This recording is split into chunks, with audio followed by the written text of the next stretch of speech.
সকাল থেকে সারাদিন আপনার কি কি করি আপনাদের সাথে একটু শেয়ার করলাম।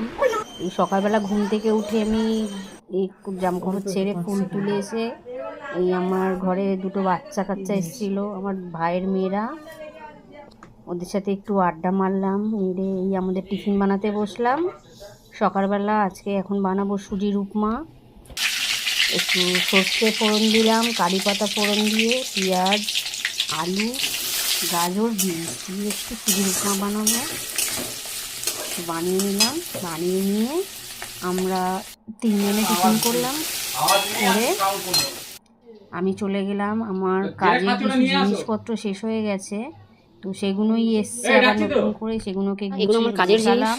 এই একটু এলোমেলো হয়ে আছে, গোছাতে আজকে তার তাই একটু মাঝখানে গোছাবো। আমি রান্নাও করে এবার নতুন নিয়েছি, প্রোডাক্ট এসছে, রান্নাটা সেগুলো সব আপনাদের গুছিয়ে সাথে রাখবো। শেয়ার করলাম না।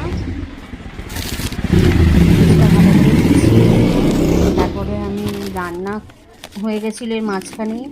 রান্না করার পরে স্নান করে পুজো দিয়ে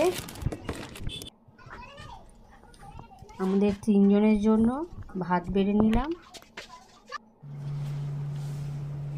দিয়ে আমরা খেতে বসে গেলাম। কারণ তারপরে আমার আবার কাজ আছে, তো আমি বেরিয়ে যাব। এই ছেলেকে খেতে দিয়েছি, ছেলে নিচে বসে না, ছেলের পায়ে একটু ব্যথা আছে, তাই উপরে বসে খায়, এই খাচ্ছে।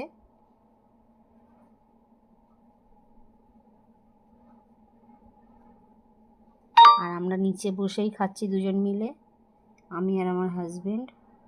তো আপনাদের কীরকম লাগলো একটু জানাবেন, একটু কমেন্ট করবেন প্লিজ,